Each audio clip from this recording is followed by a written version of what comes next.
سورۃ النور میں اللہ تعالیٰ نے ایک ایسا اسلوب اپنایا ہے جو پورے قرآن مجید میں کہیں نہیں اپنایا. سب سے پہلے مردوں کو حکم دیتے ہیں, عجیب بات, سب سے پہلے مردوں کو حکم دیا, قل للمؤمنین, اے نبی صلی اللہ علیہ وسلم مومنوں سے کہیں یغضوا من ابصارہم, اپنی آنکھوں کو, اپنی نظروں کو جھکا دیں, ویحفظوا فروجہم, اور ساتھ ہی کہا کہ اپنی شرمگاہوں کی حفاظت کریں. اس کا مطلب ہے آنکھ اور شرمگاہ کا بڑا اسٹرانگ کنیکشن ہے آپس میں, ٹھیک ہے نا, اور پورنوگرافی اس کو اپروو بھی کرتی.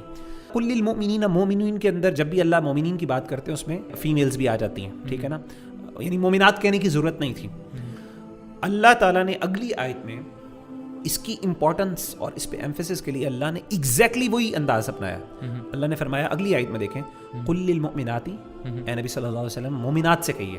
حالانکہ مومنین کے اندر میلز کے جو صیغہ عربی میں استعمال ہوتا ہے اس میں فیمنن آتے ہیں, لیکن الگ سے یغضضن من ابصارہن, وہ بھی اپنی آنکھیں کریں, وَيَحْفَظْنَ فُرُوجَهُنَّ, اور اسی طریقے سے اپنی شرمگاہیں ہیں ان کو پروٹیکٹ کریں.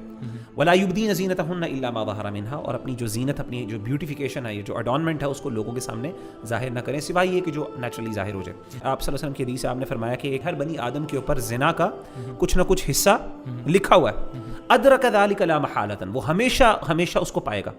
اور سب سے پہلے فرمایا کہ فَزِنَ الْعَيْنِ النَّظْرُ, آنکھوں کا زنا نظر ہے, پھر اس کا ہاتھ کا زنا البطش ہے, پکڑنا, اور اس طرح پیروں کا زنا چلنا.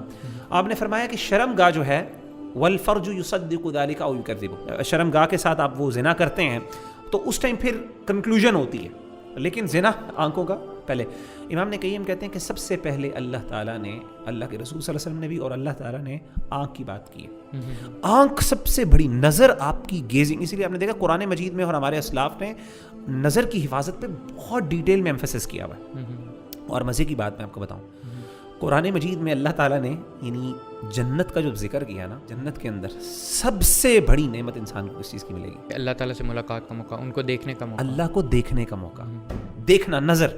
اور قرآن مجید میں اللہ نے فرمایا وَفِيهَا مَا تَشْتَهِيهِ الْأَنفُسُ وَتَلَذُّ الْأَعْيُنُ, جنت کے اندر ہر وہ چیز ہے جو تم چاہو گے, اور اصل میں ساتھ الگ سے بنایا وَتَلَذُّ الْأَعْيُنُ, آنکھوں کی لذت بھی ہے وہاں پہ. بالکل. اچھا, آنکھوں کی لذت ہے نا, یہ ہم لوگ عام طور پہ بہت اس کو ایزی لے جاتے ہیں. ہم سمجھتے ہیں کہ شاید آنکھوں کا فرق نہیں پڑتا. یعنی میرے سامنے اگر ایک سیکشول آبجیکٹ رکھ دیا گیا, یا ایک عورت جو ہے وہ اپنے ریویلنگ کپڑوں میں جا رہی ہے, ہمارے ہاں عام طور پہ سمجھا جاتا ہے کوئی بڑی بات نہیں ہے. بعض سلف کا قول ہے النظر سہم من سہام ابلیس, شیطان کے تیروں میں سے پہلا سب سے ایسا عجیب پکا تیر یہ ہے, پہلا تیر یہ ہوتا ہے. آپ دیکھیں کہ ایک بندہ جو پورن ایڈکٹ ہے, ریسرچز بتاتی ہیں, اسٹڈیز بتاتی ہیں کہ وہ ریئل سیکس کے اندر اس کا انٹرسٹ نہیں ہوتا. وائی؟ آنکھوں کی لذت بعض اوقات آپ کی حقیقی لذت کے اوپر غالب آ جاتی ہے. بالکل. یعنی it's not a small thing. اور آنکھوں کی لذت کے بارے میں ہم کہہ رہے ہیں کہ جی ایک عورت اگر کپڑے ریویل کر کے پہن رہی ہے یا آؤٹ فٹ ہے, تو اس کا تعلق, یعنی یہ لیس چانسز ہیں, یعنی اس کا تعلق سیکشول ابیوز کے, it is going to become a cause of that ultimate problem. It is a problem in our society. کیوں نہیں ہوگا, مجھے نہیں سمجھ آتی الیاذ باللہ کہ ایک نارمل مرد ہے جس کے اندر سیکشول ارجز موجود ہیں, جو پراپر یعنی فزیکلی بھی اسٹرانگ ہے, یا پھر وہ ہے. میں یہ اس بات سے ایگری کرتا ہوں کہ ایک مسئلہ یعنی سیکشول ابیوز کی ایک ریزن نہیں ہے. یہ غلط ہے کہ ہم کہیں گے جس کا ریزن صرف جو ہے نا کپڑے نہ پہننا, نمبر آف ریزنس ہیں.